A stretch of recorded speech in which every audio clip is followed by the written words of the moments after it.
예, 오늘 우리에게 주시는 하나님의 말씀이 있습니다. 야고보서 3장 13절부터 18절까지의 말씀입니다. 야고보서 3장 13절부터 18절까지의 말씀입니다. 예, 찾으신 줄 알고 합독하면 나가도록 하겠습니다. 시작. 너희 중에 지혜와 총명이 있는 자가 누구냐? 그는 선행으로 말미암아 지혜의 온유함으로 그 행함을 보일지니라.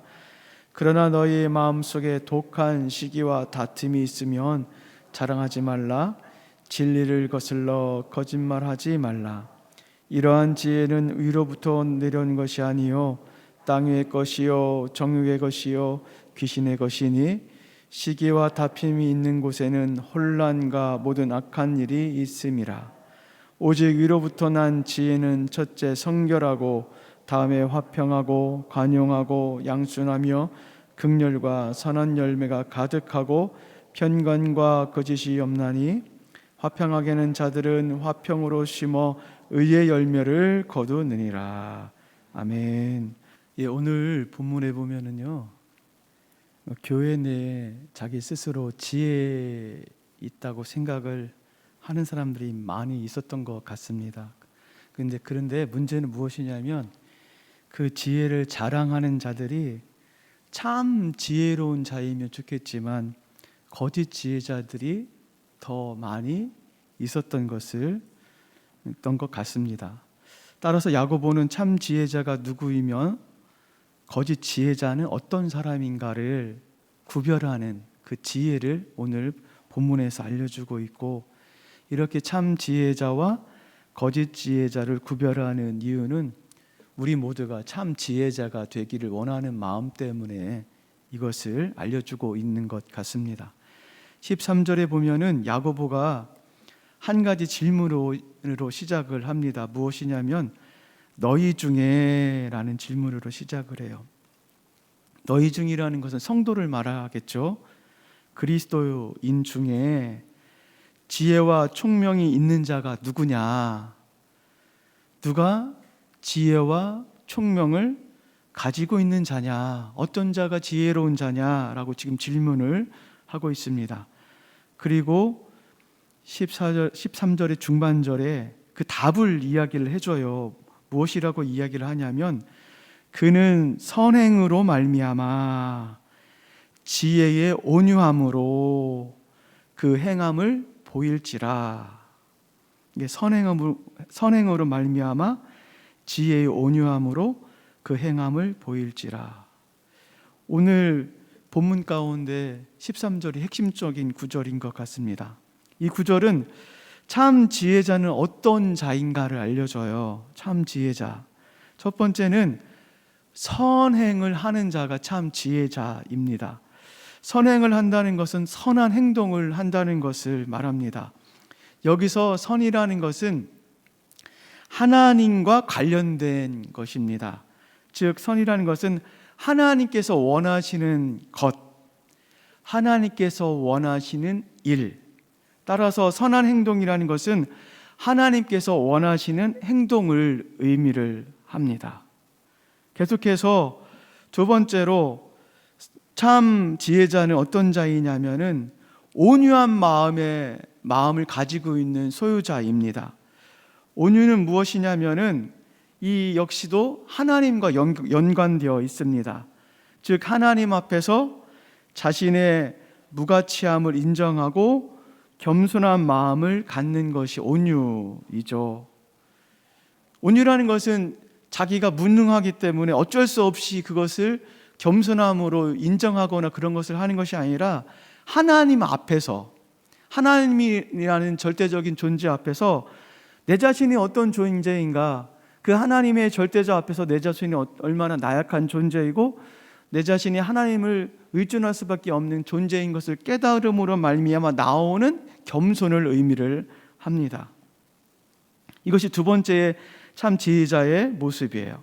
그리고 마지막으로 세 번째 지혜자의 모습은 무엇이냐면 행함으로 지혜를 증명하는 자입니다. 행함으로. 행한다는 것은 행동을 보여주는 것이죠. 지혜를 속에만 담고 있고 감추는 것이 아니라 그것을 행함으로 지혜자라는 것을 증명해 주는 자. 사랑도 행함으로 증명이 되고 믿음도 행함으로 증명이 되죠. 지혜도 마찬가지로 행할 때에 그 사람이 지혜자라는 것이 증명이 되고 확증되는 것을 볼 수가 있어요. 이렇게 이 세 가지를 합치면 지혜자는 누구인지를 알 수가 있는데, 지혜자는 바로 하나님께서 원하시는 선행을 온유한 마음을 가지고 행동하는 자, 실행하는 자가 오늘 야고보서에서 이야기하는 참 지혜자의 모습입니다. 그러면서 이런 참 지혜자의 모습 속에 참 지혜자의 특징을 그 하반절 9절 14절부터 17절까지 계속해서 그 이야기를 하고 있는데, 우선 그 지혜자의 특징은 무엇이냐면 하나님으로부터 출발을 한다는 거예요. 그 지혜가 17절 말씀해 보니까 이런 말씀을 해요. 오직 위로부터 난 지혜는, 그 지혜가 위로부터 나왔다고 말씀을 해요. 참 지혜는 위로부터 나온 것이지 내 안에서 나오는 것이 아니에요. 하나님으로부터 출발을 한다는 것을 말씀을 해주고 있어요. 그 지혜는 하나님과 관련된 지혜고 하나님으로부터 출발된 지혜라는 것을 지금 계속해서 이야기를 해주고 있습니다.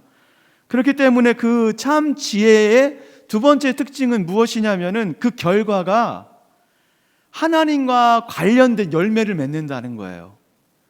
결과적으로 하나님께서 하나님으로 출발하기 때문에 하나님으로 말미암은 그 열매를, 관련 있는 열매를 맺는다는 것입니다. 아주 그건 당연한 것이죠. 근본이 하나님부터 출발했기 때문에 그렇습니다.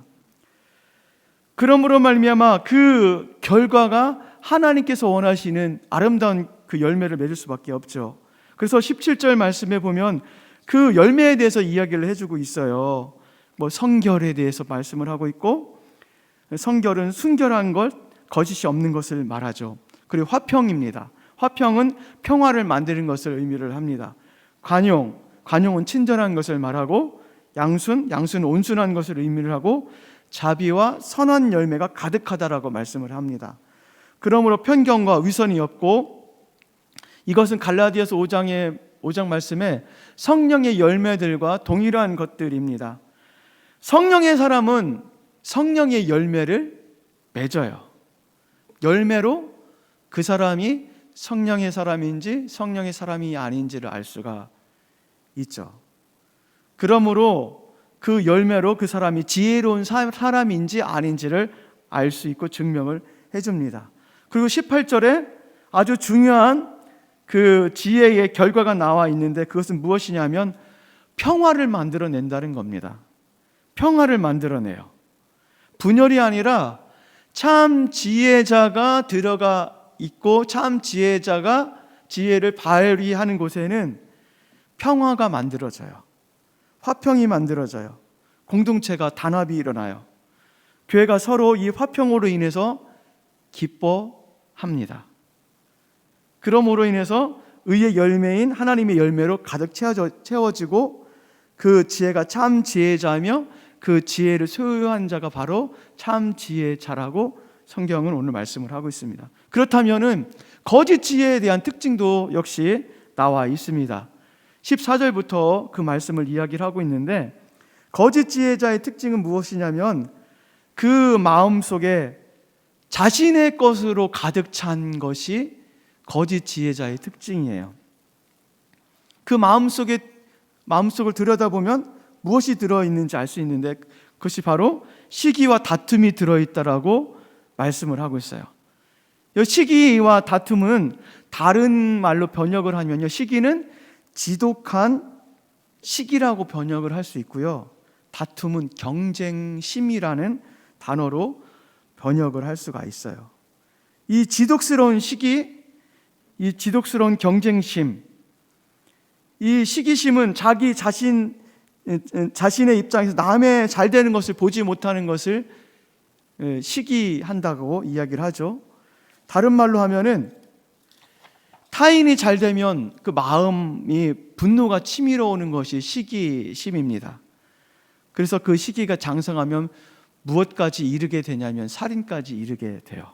그리고 경쟁심은 자기 입장에서 남과 겨루어 이기는 마음, 이기려고 하는 마음, 그 경쟁심에는 적대감이 들어있어요. 그렇기 때문에 이 시기심과 경쟁심은 자기에서 출발을 하고 자기 중심적일 수밖에 없습니다. 이렇게 거짓 지혜자의 마음속에는 지독스러운 시기심과 경쟁심이 있어요. 따라서 14절에 뭐라고 말씀하고 있냐면 이것은 진리를 거슬리는 것뿐만 아니라 거짓말을 하고 있는 것이다 라고 이야기를 해요.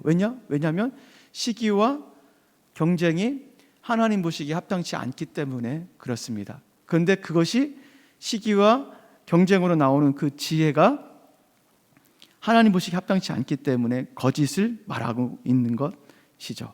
그리고 15절에는 이렇게 이야기를 합니다. 그 지혜는 위로부터 내려오는 것이 아니요 땅의 것이고 정욕적이고 귀신의 것이다라고 말씀을 하고 있고 16절에 18절과 대조되는 이야기를 하고 있어요.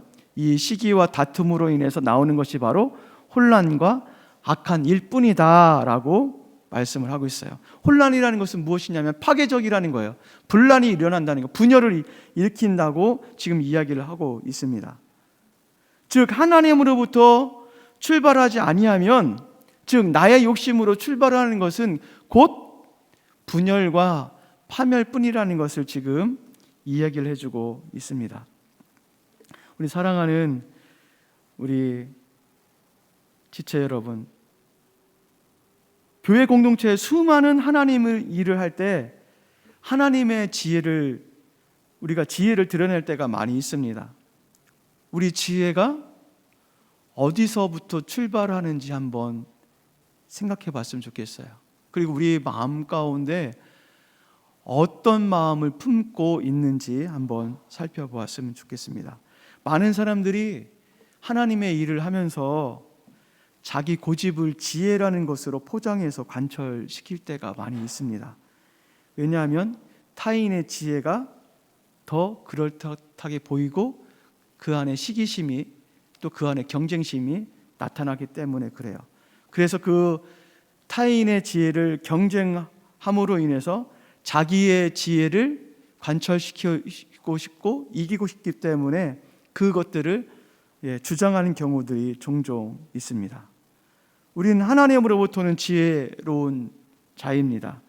우리의 마음속에 어떤 마음으로 지혜를 사용하고 있는지 우리 마음을 들여다보시고 최소한 시기와 경쟁에서 출발한 지혜를 사용하는 실수를 범하지 않았으면 좋겠습니다.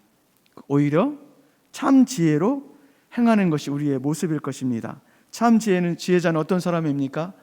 하나님의 마음을 담는 자, 하나님께서 원하신 것이 무엇인지를 알고 그것을 고민하는 자가 참 지혜자이고, 고민해서 멈추는 것이 아니라 하나님께서 원하시는 것이 무엇인지를 온유한 심령을 가지고 행하는 자가 참 지혜자입니다.